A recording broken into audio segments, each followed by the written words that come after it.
ভাঙ্গা ভাঙ্গা আল্লাহর কাবা ঘর, ভাঙ্গা আল্লাহর কাবা ঘর। মন মন্দিরে আল্লাহর বাড়ি, মন মন্দিরে আল্লাহর বাড়ি, ব্যথা দিস না তার ভিতর।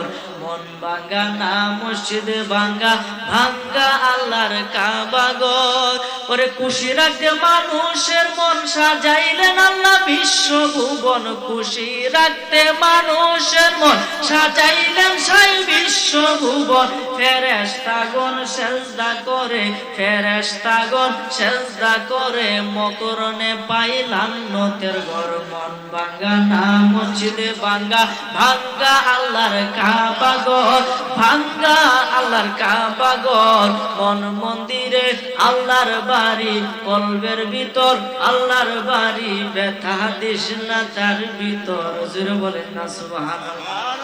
ওরে আসল কাবা না চিনিলে ডাকলে কি আর তারে মিলে, আসল কাবা না চিনিলে ডাকলে কি আর তারে মিলে।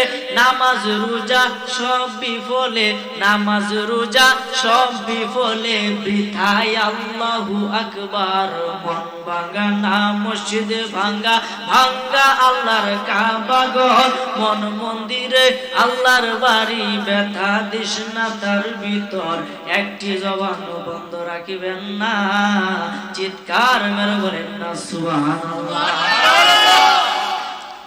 এই শানটা মনে করেন যে এই দুনিয়াত নাই, সব ভাইরাল হয়ে গেছে। আচ্ছা এটা কিন্তু অনেক টিকটক করে, অনেক এটা দেয়, মজা করে। আর এটা কি, এটা অর্থই তো তুমি বুঝো না। মন ভাঙ্গা কি, মানুষের একটা মন ভাঙ্গা আর আল্লাহর ঘর মসজিদ ভাঙ্গা সমান। কথা বলেন ঠিক কিনা?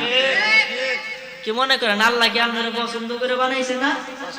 এই গজের অর্থ যে বুঝবে সে বলবে না এইটার ভিতরে অনেক হাকিকত আছে। কথা বলেন ঠিক? এই জন্য বাবা এই কুলুবুল মুমিনিনা আশ-শুল্লা, মুমিনের কলব আল্লাহর আরশ। এতে এই কলবটার ভিতরে আমাদের সকলের কম বেশি গুনাহ আছে না নাই? ফিসের আর কি গুনাহ নাই? আমার গুনাহ নাই? আমি বক্তা হইছি দেখি কি গুনাহ নাই আমার? মানুষ মাত্র গুনাহ। কথা বলেন ঠিক কিনা? এই মাহফিলে আসছেন কেন? সেই গুনাহগুলো যাতে ক্ষমা হয়। এই গুনাহগুলো কিভাবে ক্ষমা হবে? যদি কলবের ভিতরে গুনাহ করে একমাত্র জিকির